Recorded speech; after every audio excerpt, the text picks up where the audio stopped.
bahwa Mhm. nanti kalau kamu teruskan kayak gini, dia waktu menikah bisa kayak gitu lagi. Dia Oke. nggak peduliin kamu, dia ngilang aja seminggu sama teman-temannya, ngumpul-ngumpul, I don't care dengan rumah, nanti dia perasaannya lebih enak, pulang minta maaf, Ya. berharap semuanya baik-baik aja. Itu tuh simptom sebenarnya kalau dari sejak pranikah aja udah kayak gitu. Iya. Dipikir karena kondisi, karena memang kenanya baru, tapi Iya. ternyata ada faktor genetika juga.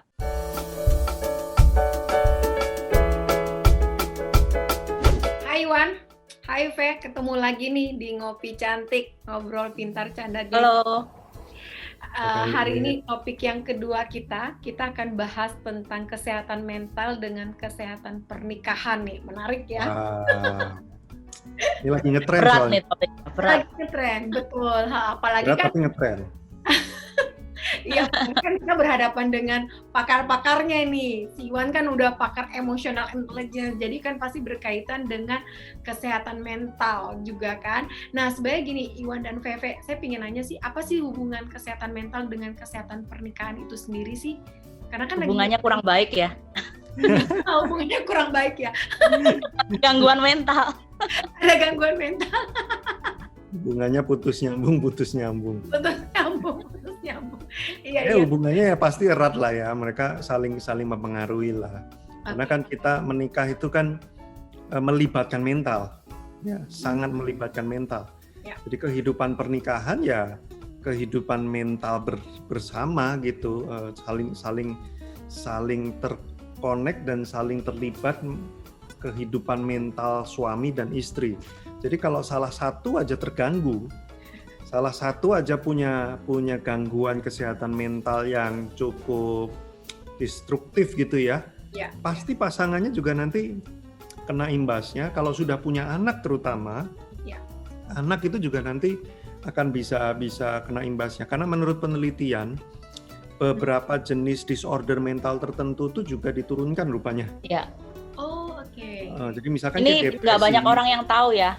Dipikir karena kondisi, karena memang kenanya baru, tapi ternyata ada faktor genetika juga. Oh, ada faktor genetika. Iya, kirain itu kan karena lingkungan biasa atau karena Jadi satu bisa karena genetika, satu, kedua juga bisa karena environment rumahnya ya seperti apa ya. Nah jadi bayangin kalau orang tuanya itu nggak sehat secara mental, pernikahannya nggak sehat gitu ya secara mental, nanti anak-anak itu akan tanpa sadar terinfluence toxic itu, sehingga makanya mereka growing up dengan kondisi mental yang sudah nggak oke. Nah itu banyak banget kita ketemu case itu. Mungkin juga Caroline ya kan bergeraknya kan di soft skill juga ya, banyak ketemu case-case tuh kok orang kok kayak gini, kok orang kok perilakunya begini, kok nggak bisa getting along with others gitu kan. Itu kalau ditelusuri rata-rata juga karena pernikahan yang nggak sehat gitu kalau secara mental. Jadi si anak kayak terima limpahan gitulah tanpa dia menyadari loh si anak ini. Jadi udah toxic from beginning gitu. Wow, jadi paling tidak sebenarnya, nah terus kemudian bagaimana dong caranya kalau kita sudah menghadapi pasangan yang kesehatan mental gitu, seperti mereka juga kalau lagi stres, depresi dan lain sebagainya itu kan tidak baik. Nah, tapi bagaimana caranya menghadapinya sebenarnya? Ada pengalaman tidak yang dialami oleh Iwan sama Veve ketika mungkin berhadapan dengan para pasangan-pasangan yang memang dalam tanda kutip mereka juga mengalami gangguan? Jadi ini kita menghadapi pasangan lain atau saya menghadapi pasangan saya? Bisa juga, bisa dengan pasangan sendiri atau menghadapi pasangan yang lain. Soalnya kalau kita nggak ada ya kayaknya ya, kita nggak terganggu. Soalnya gini, kalau bagaimana menghadapi pasangan kita sendiri, nih saya yang lebih banyak stres, jadi Vivi mesti menjawab itu ya, gimana kalau gua lagi stres. Gini, nah saya cerita latar belakang ya, karena personality dan genetika itu kan ngaruh. Nah, saya tuh secara personality memang lebih tend to stressful. Ya. cenderung lebih gampang stres ketimbang VV. Makanya kan kalau kita lihat beberapa tipe personality tertentu ya, yang terutama tipe pemikir, Ya. yang lebih serius gitu ya, itu tuh biasanya lebih stressful tuh. Ketimbang tipe-tipe yang lebih kayak easy going, yang apa-apa. Lebih girang. Nah, VV tuh lebih gitu. Dia tuh apa-apa bisa dijadiin seru aja. Nah, kalau gua tuh orangnya serius banget. Jadi Walaupun aku ada tipe perfeksionisnya, tapi ini tetap bisa girang karena personality-nya mendukung gitu. Ya, oke. Wah, Nah, bagus jadi- dong, Fe. Iya. karena itulah mungkin nggak tahu ya, kalau gua lagi stres gitu, VV gimana sih? Bagaimana, Fe? Pasangan kalau lagi misalnya pasangannya lagi ngalamin stres, nah dari Feve sendiri Oh, gimana? kalau aku tambahin lagi biar tambah stres. Dia ada koleriknya kan, dia kan ada dominannya juga tuh. Ya. Jadi Memang orang dominan suka kalau- menambahkan stres ya. ya, karena kalau Irwan ini kalau stres kan cenderungnya diem ya. Maksudnya, nah kalau aku kan nggak bisa diem, pasti kan tak tanya-tanyain. Padahal sebenarnya ditanya-tanyain itu juga belum tentu bisa membuat dia, maksudnya awal-awal ya, pasti kan dia tambah stres gitu loh. Ya. Tapi sebenarnya itu maksudnya metode untuk mengeluarkan apa yang ada dalam dia kan. Nah, mau nggak mau aku tambahin stresnya. Jadi aku tanya-tanyain sedikit-sedikit, tanya-tanyain.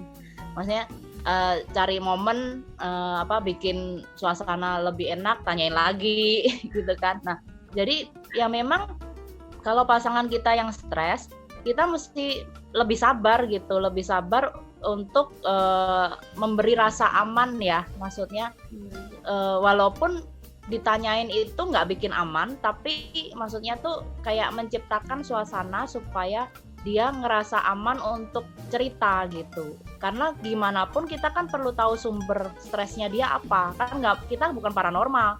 Walaupun kita kadang-kadang kalau kita udah lama bersama dia, ya kita tahu pasti seputar-seputar itulah yang bikin dia stres.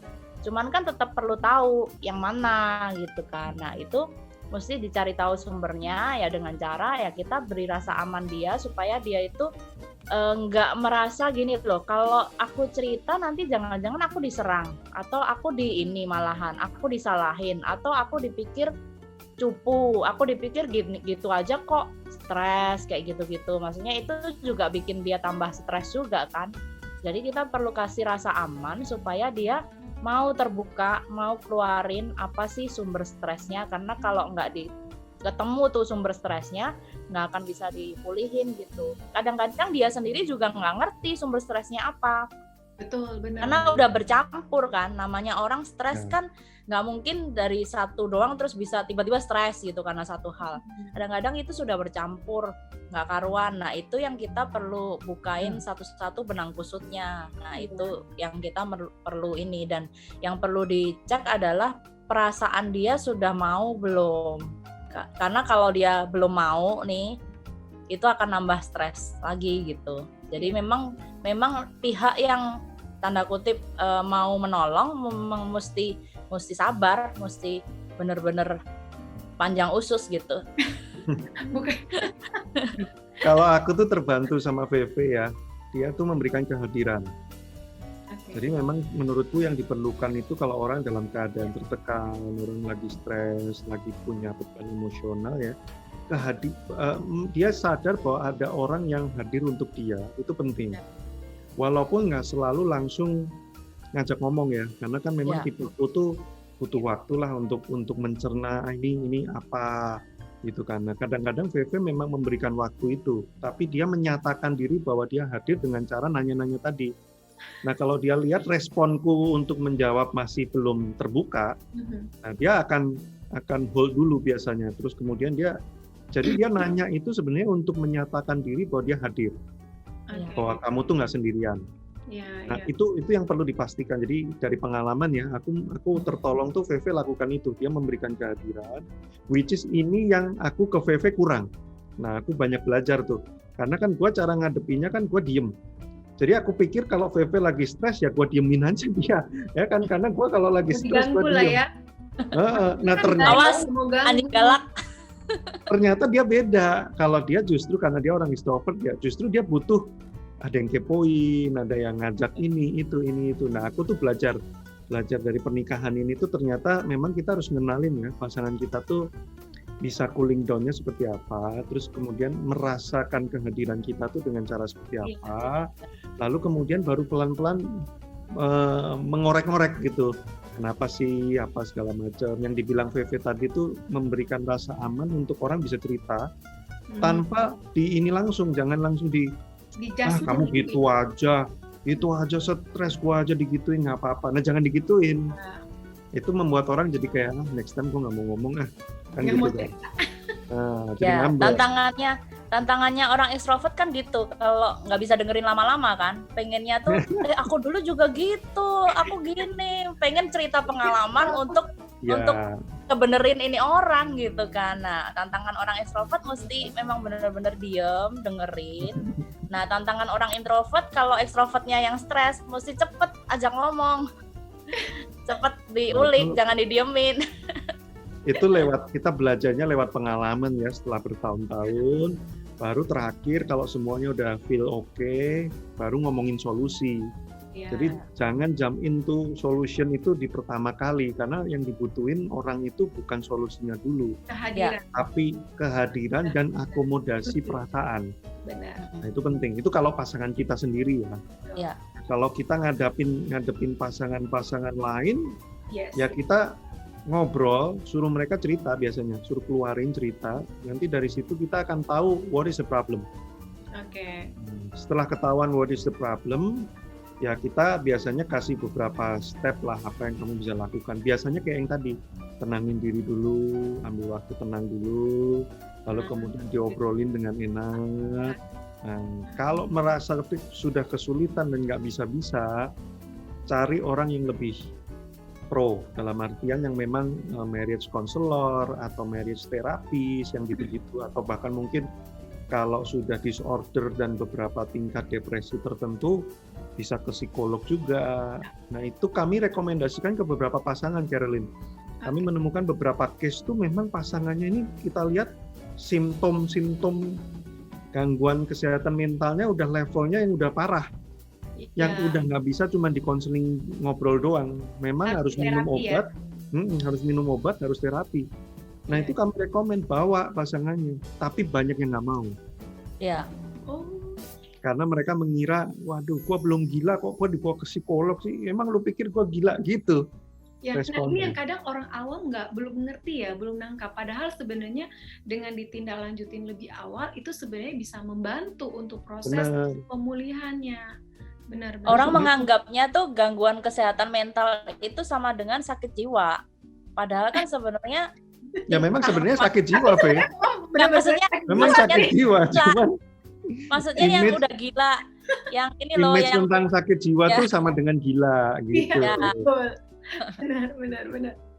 Iya. Nangkap sih, Fe. Benar sekali sih. Karena sebenarnya kadang pacaran nggak ketahuan. Saya punya temen nih, jadi waktu pacaran nggak ketahuan, tapi pada saat menikah, justru setelah selesai acara pesta nih ya, malah tiba-tiba langsung berubah, pasangannya langsung berubah, dan langsung teman saya dipukul gitu, pergi kamu keluar gitu, langsung. Nah itu langsung berubah drastis gitu. Dan pada saat itu tadinya sama teman saya, udah deh dia keep dulu gitu, sampai pada akhirnya dia sudah nggak tahan. Kemudian akhirnya dia cerita ke saya, di pernikahan dia 2 minggu seperti itu. Nah, itu kan benar-benar kesehatan mental banget, udah gangguan jiwa sih, karena sudah main pukul seperti itu. Padahal mereka tuh pacaran itu 3 tahun gitu.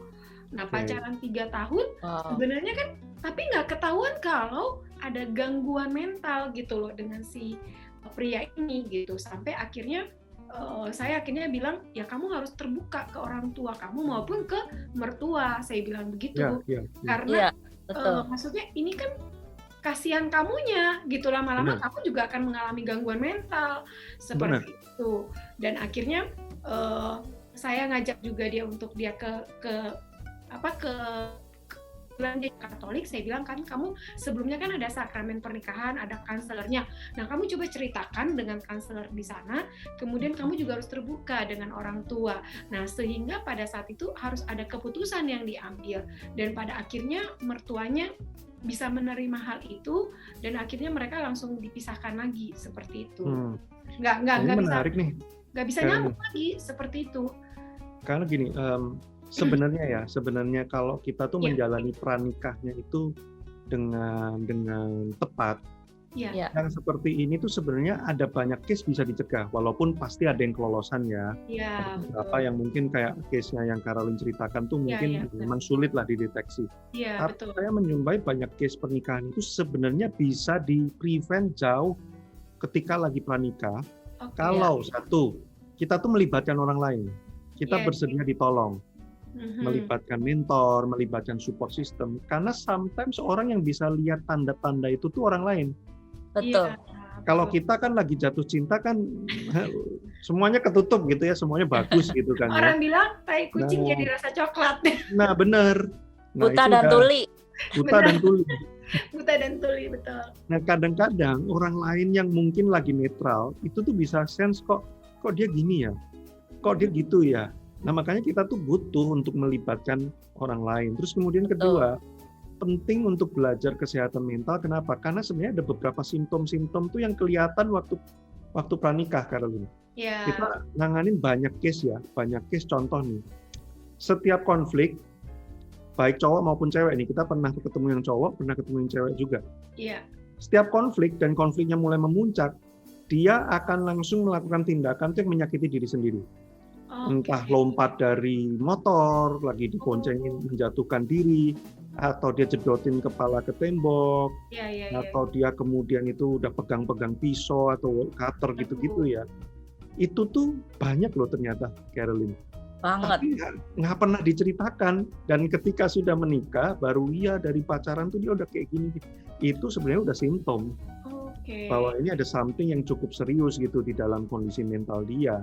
Tapi kan karena cinta ya, karena jatuh cinta lah, bukan karena cinta, karena jatuh cinta ya. Jadi kayak nggak apa-apa lah, mungkin nanti setelah menikah dia akan berubah. Nah itu juga salah satu mitos tuh, bahwa setelah orang menikah dia akan berubah jadi lebih baik. Enggak lah, kalau dia sebelum menikah kayak gitu, nanti menikah ya akan kayak gitu. Kalau dia nggak memutuskan untuk berubah.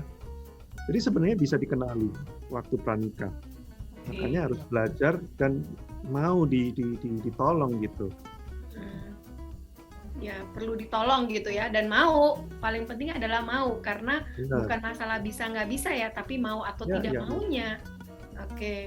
Ya. Nah, harusnya kalau pernikahan sekarang lebih ini ya, karena informasi tentang kesehatan mental apa segala macam kan sudah sangat mudah didapatkan, harusnya lebih terbuka ilmunya ya, maksudnya ini. Benar. Contoh yang bagus tuh misalkan sekarang lagi ngetren nih, ghosting.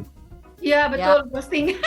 Ghosting itu tuh sebenarnya fenomena lama, udah dari dulu orang tuh ada ya. Baru dinamain ya. Nah sekarang dinamain keren gitu. Dinamain dengan nama yang lebih keren, ghosting gitu kan. Padahal sebenarnya itu dari dulu sudah pernah terjadi, betul. Orang tiba-tiba ngilang, nggak bisa dihubungin, putus nggak jelas gitu ya, nggak ngomong putus tapi tiba-tiba udah hilang. Terus tiba-tiba nanti setelah setahun minta balik. Itu tuh simptom bahwa nanti kalau kamu teruskan kayak gini, dia waktu menikah bisa kayak gitu lagi. Dia nggak peduliin kamu, dia ngilang aja seminggu sama teman-temannya, ngumpul-ngumpul, I don't care dengan rumah. Nanti dia perasaannya lebih enak, pulang minta maaf, berharap semuanya baik-baik aja. Itu tuh simptom sebenarnya kalau dari sejak pranikah aja udah kayak gitu. Ada something wrong yang kita memang harus omongin untuk diberesin. Banyak sebenarnya bisa dibaca dari pranikah simptom-simptom itu. Ya. Nah, sebenarnya gini, faktor-faktor apa saja sih yang bisa kira-kira mempengaruhi kesehatan mental sebagai suatu pasangan suami istri di dalam pernikahan? Atau Iwan? Ini ya, apa kamu? Rohanian penting. Rohanian ya. Rohanian yang penting banget.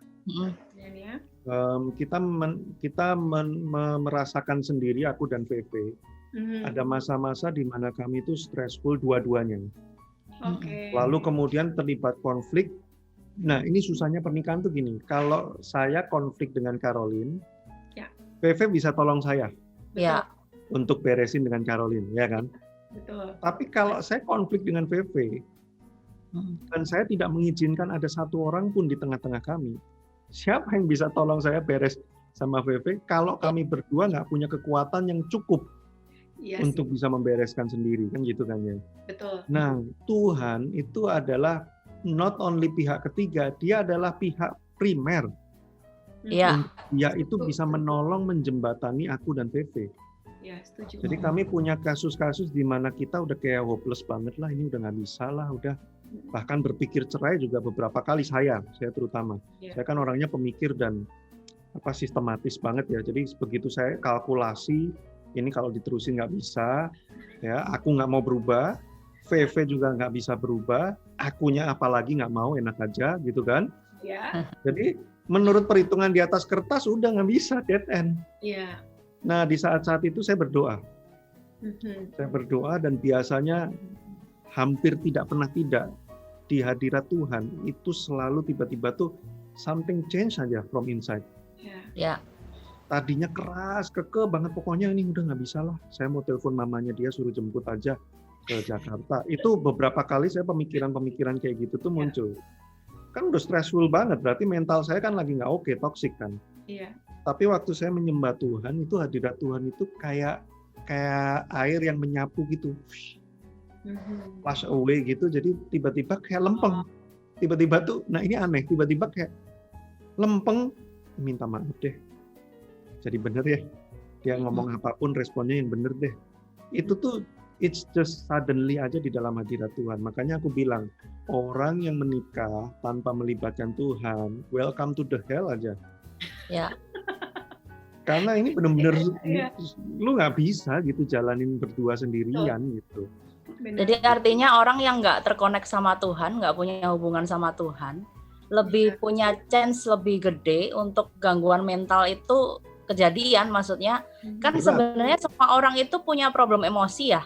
Maksudnya punya pasti ada lubang di dalam frekuensinya aja yang berbeda-beda. Ya, kadarnya dan ininya beda-beda. Nah, untuk maksudnya lebih gampang kepicu gitu kalau dia punya banyak problem emosi juga. Jadi gangguan mental itu lebih sering menyerang kan.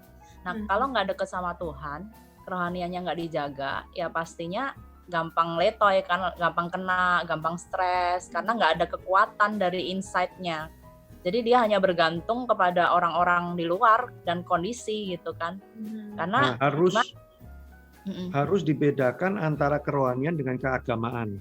Ya, betul. Banyak yang lain itu pelayanan itu tetap aja cerai juga gitu ya. Jadi yang namanya kerohanian itu kan bicara connectivity dengan Tuhan. Iya. Bukan bicara tentang tingkat keaktifan di dalam kegiatan keagamaan. Jadi aku dan bahkan VV bukan pelayanan juga, maksudnya bukan pelayanan juga. Bukan. Aku dan VV itu mempercayai satu hal tuh begini. Ya. Kalau kamu tiap hari connect sama Tuhan, Allah kan adalah kasih, Tuhan adalah kasih. Betul. Dan kamu setiap hari connect dengan Dia gitu, intim dengan Dia, relate dengan Dia. Bagaimana mungkin kamu nggak bisa mengasihi? That's impossible for me. Iya. Ya. Jadi sampai hari ini tuh aku masih kadang tuh terheran-heran dengan orang-orang yang bisa akhirnya memutuskan untuk nggak bisa bersama-sama, padahal dia kelihatannya sangat rohani kelihatannya gitu. Jadi buat aku tuh, aku aja sama Vivi ngalamin gitu, kami dead end-nya luar biasa, tapi begitu udah nyembah Tuhan di dalam hadirat Tuhan, itu gua kayak ketemu, udahlah, lu nggak bisa apa-apa lagi lah. Itu kayak tiba-tiba something change aja. Nah itu yang aku dan VV tuh sangat percaya sekali bahwa di dalam pernikahan tuh Tuhan lebih dari cukup. Ya. Nah tapi tentunya ada hal lain ya, bukan cuma itu ya. Contohnya masa lalu. Faktor masa lalu itu kalau kita nggak beresin, juga itu akan memperburuk. Kalau kita nggak mau berdamai dengan masa lalu, jadi masih dibawa-bawa, apalagi masih hidup di masa lalu, itu berpengaruh banget sama kesehatan mental kita. Contohnya aku tuh ya, karena dulu itu sering dikoreksi sama orang tuaku, terutama Iya. papaku ya, nggak pernah di-appreciate, dikoreksi terus. Mhm. Jadi aku itu sangat peka dengan kritik, sangat sensitif dengan kritik, Oke. terutama kritik yang sifatnya itu menyudutkan aku di posisi yang salah. Oke. Nah, kalau aku benar-benar melakukan kesalahan, digituin, Fine. aku down banget. Mm-mm. Iya. Gua langsung kayak apa? Gua gagal, gua payah, gua nggak layak. Tapi kalau gua merasa nggak berbuat kesalahan, digituin, aku tiba-tiba kayak orang tuh ditoel dikit tuh langsung attacking banget. Mhm.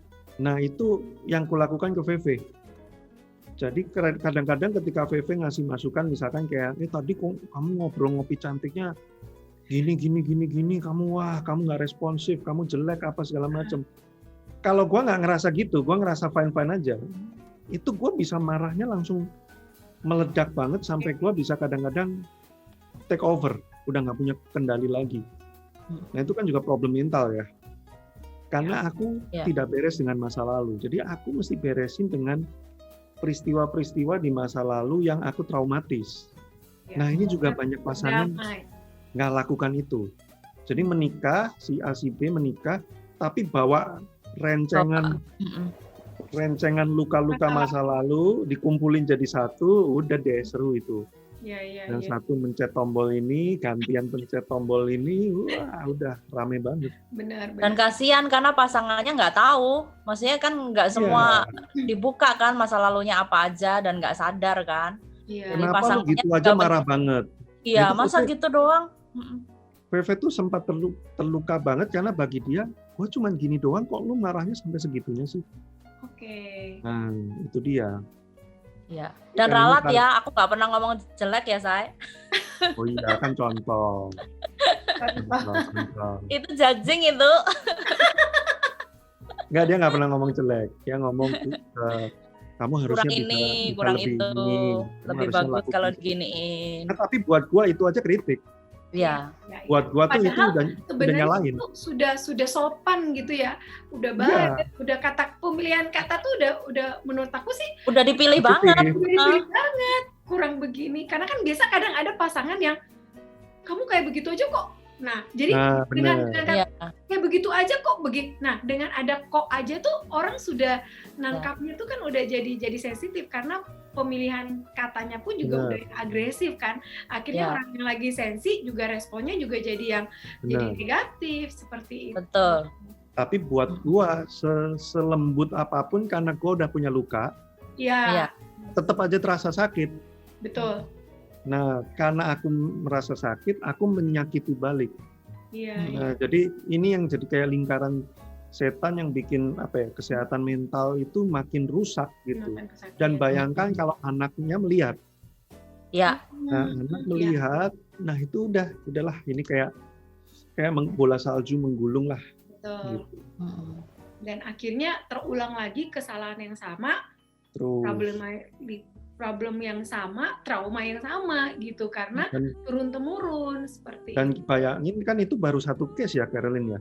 Iya benar. Bayangin kalau ada banyak case dan terjadi terus selama bertahun-tahun, gimana orang nggak gila sih? Gimana orang nggak konslet gitu kan? Iya. Dan belum tentu sekali kejadian nyadar. Betul. Jadi diulang terus sampai ya jadi gangguan beneran, gangguan yang parah gitu. Makanya memang kalau ada orang yang bilang gue bisa gila gara-gara gue menikah, itu ada beberapa case memang bisa. Iya. Kita pernah ketemu satu pasangan ya, waktu berantem dan sudah nggak tahan, itu ada yang naik ke atas mobilnya dia sendiri, which is pakai stick golf, pukulin itu mobil sampai pecah semua. Iya, sayang banget dong ya. Nah makanya mobilnya mahal lagi, bukan mobil murah.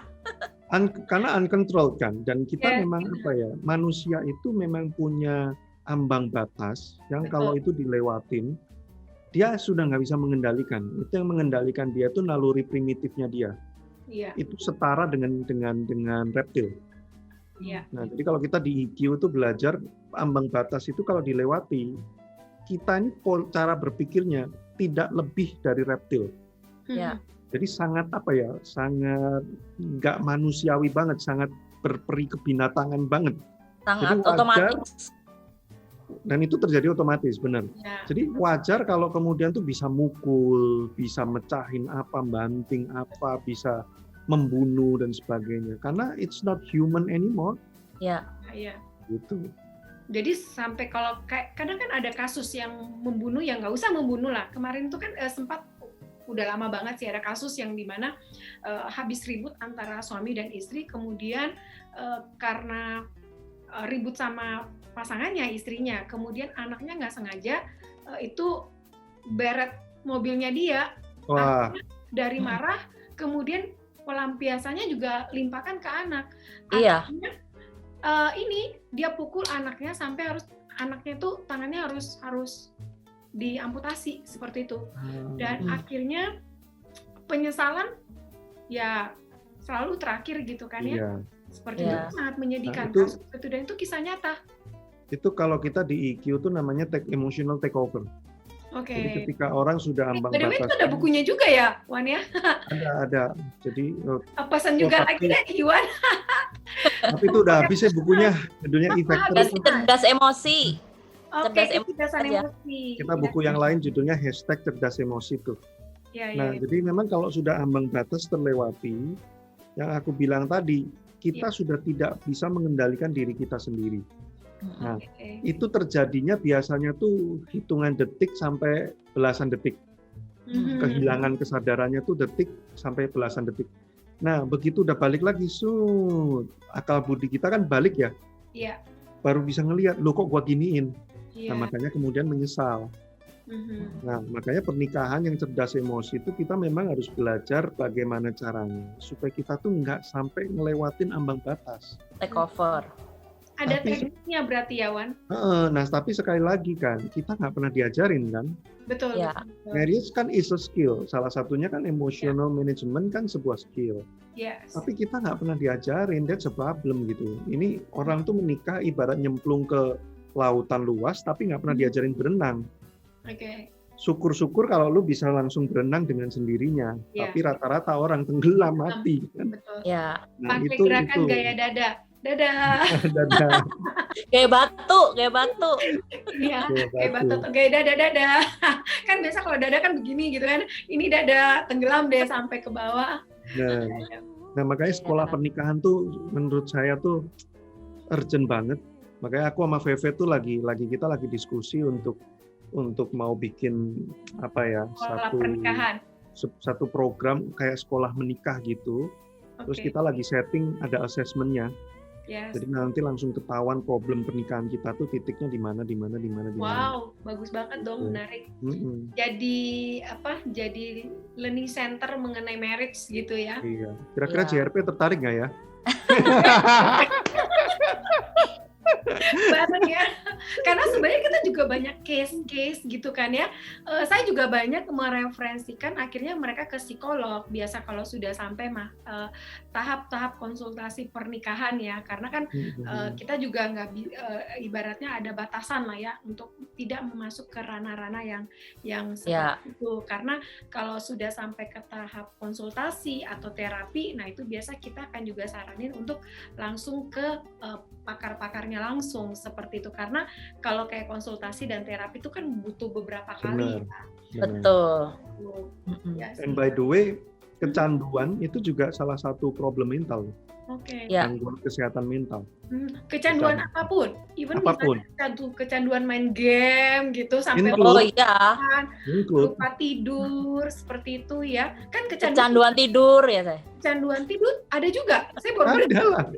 Ada bahkan orang yang depresi itu cenderung akan pelariannya itu kepada hal-hal yang sifatnya tuh pasif dan diri sendiri. Salah satunya tuh tidur. Iya. Salah satunya tidur. Jadi kalau orang sudah berlebihan jam tidurnya dan dia terus berulang dan dia kayak nggak bisa diinterrupt gitu ya, itu juga kita perlu bertanya-tanya, is it something wrong gitu kan? Misalkan 14 jam sehari tapi terus-menerus every day dan nggak bisa diinterupsi. Nah itu something wrong juga. Karena Jadi gini, kecanduan itu adalah sebuah bentuk pelarian atau substitusi. Ya. Dia nggak mendapatkan sesuatu yang menurut dia itu sangat penting secara emosional, maka dia mencari substitusi di hal yang lain. Iya. Nah, dan dia kemudian terobsesi dengan itu karena itu satu-satunya tempat di mana dia bisa mendapatkan substitusi. Yes. Judi, game, kecanduan benda-benda tertentu, macam-macam. Jadi kolektor itu juga perlu hati-hati loh. Woi. Wah. Woi. Oh, kadang. Nah, antara hobi dan kecanduan Ya. itu memang Di ini karena beda tipis. 12 ya. dua wilayah yang sebenarnya berbeda, tapi kadang-kadang titik tengahnya tuh orang bisa kesari. Nyatu.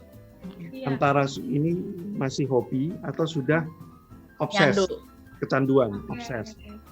Tapi poin pentingnya tuh gini, kalau orang sudah kecanduan, satu, dia tidak bisa diinterupsi. Kalau diinterupsi, Nah, dia akan Pokoknya attacking. ciri-cirinya begitu ya, nggak bisa di. Caroline langsung ngecek nih. Caroline langsung ngecek. Satu. Tapi sekarang suami saya sudah jauh berubah banget. Dia nggak masuk di situ lagi karena dia bisa ngontrol. Nah, Sekarang udah nggak bisa ngontrol. that's the key Ya. point-nya, kontrol, kendali. Kontrol. Kalau orang nggak bisa kendali, dia diinterupsi kan marah. Makanya kan Betul. anak-anak lagi main game, kita interupsi kan marah kan. Mm, Karena dia udah kehilangan kendali. Iya. Nah, key point-nya sebenarnya di situ. Ya. Tadi ngomongin faktor-faktor masih banyak loh. Tadi Iya. baru sebut 2 Baru 2, benar. sama Baru masalah. rohani sama masa lalu. Nah, yang Masa ketiga lalu. apa nih? Kemudian lingkungan. Lingkungan Lingkungan. dan culture. Lingkungan dan culture tuh aku gabung lah, mirip-mirip. Ya. Jadi bagaimana kita dibesarkan dan bagaimana kita membentuk culture di dalam rumah tangga kita, Oke. itu apakah sehat atau enggak? Contoh, kalau culture misalkan aku dan VV tidak membudayakan punya quality time, Mhm. kita kerja terus nggak pernah ada quality time, itu salah satu budaya yang tidak sehat secara mental. Oke. Apalagi kalau kerja sendiri ya, maksudnya kerja sendiri itu kan kayak nggak ada batas waktu, nggak ada limit. Maksudnya kalau kerja kantoran kan 9 to 5, kalau kerja sendiri kan bisa 24 jam. kapanpun 24 jam kan. Nah itu bisa jadi kalau kita bangun budayanya ngaco ya udah kerja terus, nggak ada ini. Nah mesti disepakati budaya apa yang kita perlu bangun di keluarga ini gitu, di pernikahan ini. Nah, terus Idealnya culture- berapa ini sih kalau misalnya untuk pasangan suami istri, kalau misalnya mereka ambil waktu, idealnya berapa kali dalam seminggu, atau misalnya mungkin 2 hari sekali, atau bagaimana? Karena kan kita juga masih kerja, apalagi yang sudah berkeluarga gitu kan, punya anaknya 3 masih kecil-kecil. Aduh, itu kan pasti benar-benar lumayan loh, dengan banyaknya anak kecil berentetan. Oh iya benar. Tidak kayak Benar. kayak tangga nada gitu kan ya. Nah, itu tuh pasti stres banget gitu. Benar. Iya, iya. Aku rasa sih itu tergantung masing-masing pasangan. Kesepakatan ya. Karena masing-masing pasangan itu kan punya daya tahan terhadap tekanan itu kan beda-beda. Nah, itu mereka mesti menemukan, tapi guidance-nya itu ada 2. Satu, ada yang sifatnya periodik. Oke. Jadi misalkan pasangan tertentu tuh every sebulan sekali lah jalan-jalan atau doing something together gitu ya. Atau tiap 2 minggu sekali. Nah itu ada pasangan yang bisa tentukan secara periodik. Lalu ada yang seasonal. Misalkan tuh musim pekerjaan yang peak tuh tiap bulan apa. Nah habis itu biasanya mereka atur refreshment. Nah jadi memang ada yang periodik, ada yang seasonal. Nah tiap pasangan mesti nemuin sendiri karena jenis pekerjaan, karakteristik daya tahan mental, kemudian jumlah anggota keluarga itu kan beda-beda ya. Iya. Nah itu harus ditemukan sendiri masing-masing keluarga dan pasangan ini. Tapi kalau kita minimalnya karena kita intens ya, maksudnya kita tuh kan lumayan berdua terus kan lumayan intens. Nah otomatis kan maksudnya waktu-waktu untuk heart to heart itu kan susah ya, maksudnya kalau misalkan makan ya ketemu dia atau pekerjaan juga ketemu, maksudnya jadi kayak nggak ada yang diceritain gitu. Nah itu kalau kita usahain setiap hari sebelum tidur kita ada pillow talk. Jadi paling nggak ada apa sih yang ada dalam hati gitu, maksudnya saling curhat atau bicarain anak-anak atau apa itu di pillow talk gitu. Jadi maksudnya memang yang minimalnya yang bisa dilakuin setiap hari paling nggak harus dilakuin. Maksudnya jadi kita nggak tergantung seasonal tadi dan periodically tadi. Jadi setiap hari paling nggak kita bisa buang sampah ya, maksudnya ngungkapin perasaan atau yang ringan-ringan itu sudah daily. dilakukan setiap daily gitu. Nah ini kan culture ya, harus dibangun dan disepakati ya. Betul. Nah kalau pasangan tuh nggak pernah membicarakan kita culture-nya kayak apa, nanti kebentuknya tuh kebentuk culture dadakan. Ya. Which is culture dadakan itu biasanya adalah culture yang diturunkan dari orang tua mereka masing-masing. Betul. Oke. Jadi Biasanya. bukan dibikin baru. Jadi kan kita tuh sebenarnya kan dengan pernikahan itu kan kita punya kesempatan untuk bikin sesuatu yang baru ya. Maksudnya budaya baru, keluarga baru yang kita pengen sepakati bersama. Nah kalau kita nggak bikin, akhirnya kita akan mengulang. Jadi mengulang hal yang sama, pola yang sama dengan apa yang sudah orang tua kita bikin. Contohnya keluarga keturunan Chinese itu kan cenderung jarang mengungkapkan apresiasi, ekspresi cinta, gitu kan jarang ya. Diem, kalau ada yang bagus juga paling cuman ngangguk-ngangguk doang gitu kan. Nah itu kan culture ya. Mahal apresiasinya. Nah makanya itu buat perkembangan anak kan pasti nanti ada secara mental kan berpengaruh. Kemudian istri kita atau suami kita kalau udah doing the best tapi kita nggak appreciate kan itu juga berpengaruh gitu kan. Ya. Nah ini culture kayak gini memang kita mesti evaluasi lagi. Apakah aku akan teruskan kepada keluargaku yang sekarang atau aku membuat culture yang baru yang lebih sehat. Ya. Nah itu memang makanya waktu pranikah tuh harusnya ngomongin kayak gini-gini. Tapi orang pranikah nggak ngomongin ginian. Makanya waktu menikah PR-nya banyak banget. Gitu. Karena aku juga ngalami sih gini waktu pranikah itu kalau kebetulan saya kan awalnya bukan dari Abalove gitu ya. Jadi benar-benar pranikah kami itu hanya 3 kali pertemuan. Mau tahu nggak alasannya kenapa? Kenapa tuh? Udah pemimpin. Udah tahu kebenaran firman Tuhan. Wah, udahlah nggak usah ya, udah cukup. Jadi nggak usah gitu. Malah mereka takut ketemu sama kita. Lah, nggak kebalik apa?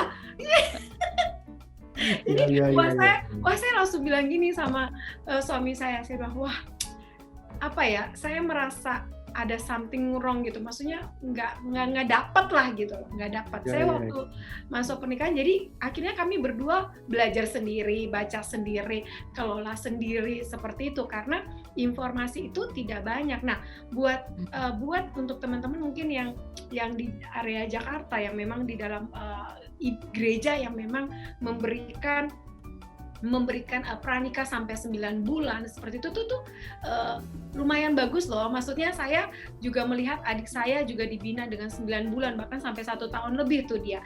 Kayaknya itu penunjuk gereja tertentu ya. hanya Abalove yang punya 9 bulan. Iya, mereka tuh oke banget gitu kan. Tapi kalau misalnya beberapa gereja, tapi tidak semua gereja loh yang bisa melakukan itu, khususnya untuk gereja yang di daerah ya, karena kebetulan kami juga misalnya bukan di area Jakarta gitu kan, bukan gereja itu tidak mau kali ya, tapi saya melihat bahwa SDM-nya tidak ada gitu loh. Belum ada SDM yang sampai benar-benar mau memikirkan, pranikah itu seperti ini. Makanya ide dari Iwan sama VV bicara tentang buat learning center tentang pernikahan itu tuh bagus banget gitu karena suatu kebutuhan dan mungkin menjadi suatu jawaban bagi gereja-gereja, bukan hanya gereja tapi ya semua pribadi. Ya, betul. Karena memang sebenarnya waktu kita belajar dari pengalaman orang lain ya, kita nanti akan menemukan mana sih culture yang baik, mana sih culture yang baik, mana yang cocok buat kami, karakteristik kami, mana yang tidak. Jadi karena memang rata-rata orang tuh kan menikah pengalaman pertama dia ya, rata-rata ya. Jarang yang pengalaman kedua, ketiga sih ada, tapi kan persentasenya tidak banyak. Rata-rata kan itu pengalaman pertama mereka semua. Ya. Nah karena pengalaman pertama kan namanya orang belum pernah ngerasain ya pasti akan ada bingungnya, kagetnya, trial error dan sebagainya. Nah, kita aja mau kerja disiapinnya sekolah bertahun-tahun. Betul. Kita misalkan mau jadi trainer di JRP, kan mesti disiapin dulu ya kan, di Asik. training dulu. Betul. Semua aja disiapin gitu kan. Masa kita mau menikah kok nggak ada yang disiapin sih, kita udah suruh nyemplung gitu aja. Nah kan ini kan sebuah cara pandang yang menurut saya sih nggak make sense banget gitu. Iya. Itulah. Nah, gini, bicara tentang faktor tentunya kan masih banyak banget ya, tapi ini kan ada rohani, ada masa lalu, ada lingkungan culture. Saya rasa cukup dulu untuk di tiga itu, karena kalau dibahas banget itu bakal panjang lebar. Itu kita workshop namanya. Iya, workshop sendiri. Boleh langsung mendaftar nih, boleh langsung ikut buka pendaftaran ya. Pendaftaran gitu kan ya. Nah sebenarnya jadi kalau kita bicara tentang faktor tadi, bagaimana sih cara untuk kita memelihara sebenarnya kesehatan mental kita ini supaya baik di dalam suatu pernikahan kita gitu. Tinggal lihat faktor-faktor yang tadi ya, misalkan kayak kerohanian. Apa yang kita perlu beresin nih di dalam kerohanian kita gitu kan. Terus misalkan masa lalu, kita masih ada nggak sih masa lalu yang belum tuntas gitu kan. Which is aku dan Veve ini menikah sudah masuk tahun ke-14. Ya. Rupanya ya masih ada juga gitu di dalam diri saya nih yang masih harus perlu beresin lagi. Karena kadang kita pikir tuh ya, kita misalkan ikut acara retreat gitu ya, atau ikut training tertentu, kelihatannya udah beres. Udah nangis-nangis, udah beres ya, udah sampai muntah-muntah juga udah ya kan. Semua udah selesai, udah beres. Iya. Kadang-kadang tuh mungkin itu baru sebagian besar yang sudah dibereskan, tapi mungkin masih ada gitu ya. Sisa-sisanya yang memang harus diberesin lagi. Nah itu memang perlulah. Terus kemudian juga culture daily rutin kita nih, apa yang kita lakukan itu memang kita perlu diskusi. Ini aku sama Veve ya, 2020 kan pandemi, di rumah terus, jarang banget keluar.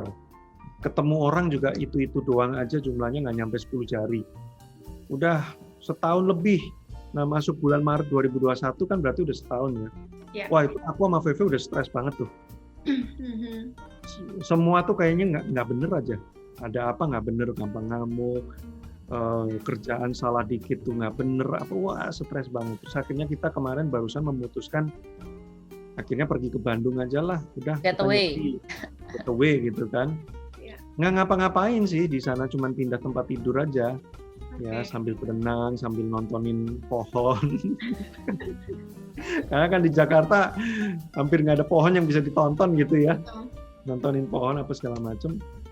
Nah itu pulang-pulang kita kayak start from zero again sih, secara mentally ya. Nah itu kan bagian dari usaha kita memaintain kesehatan mental ya. Jadi artinya ada banyak hal yang kita bisa lakukan tuh, salah satunya itu culture yang kita mau bangun itu sudah benar atau belum. Nah itu kita perlu evaluasi lagi sih satu-satu. Mungkin Vivi mau tambahin nggak? Pepe? Udah komplit. Jadi basically dari apa yang kita bahas di faktor-faktor yang mempengaruhi tadi, ya itu yang kita maintain gitu. Iya. Gitu. Iya. Oke, nah menarik banget nih untuk para pendengar Ngopi Cantik, tentunya bicara tentang kesehatan mental di dalam suatu pernikahan itu nggak akan pernah habis, karena selama di dalam pernikahan itu kita masih tetap dalam proses belajar, karena kalau kita udah berhenti belajar kita udah nggak ada di muka bumi ini. Benar ya, setuju ya para pakar Iwan dan Pepe, karena selama kita masih hidup dan apalagi kita menikah, berkeluarga, punya anak, itu tetap kita akan terus belajar dan tidak akan pernah habis untuk kita belajar.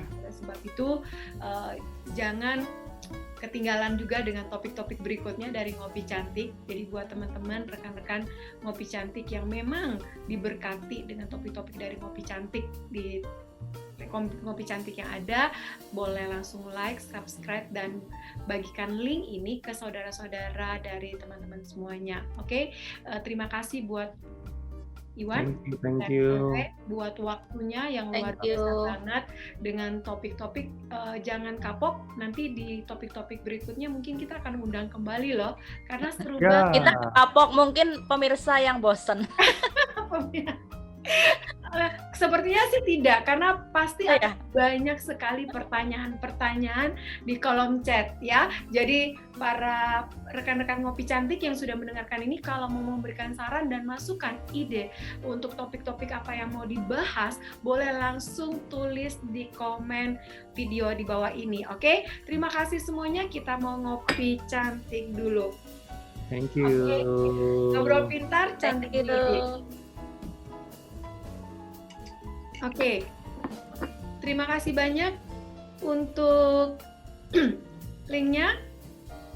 Kalau misalnya dari teman-teman, ada pertanyaan nih, kalau misalnya teman-teman mau pesen buku, link boleh juga, langsung saya berikan kembali. Oke, ada pemesanan buku, misalnya untuk menikah dan bunuh diri, atau misalnya buku-buku dari Joshua Iwan Wahyudi, itu banyak banget tentang emotional intelligence juga, bisa langsung ke bit.ly/Jakarta India Whiskey Books, oke? JIW Books, langsung pesan ke link di bawah ini. Terima kasih, sampai jumpa dan Tuhan Yesus memberkati. Bye-bye. Thank you. Thank you. Bye.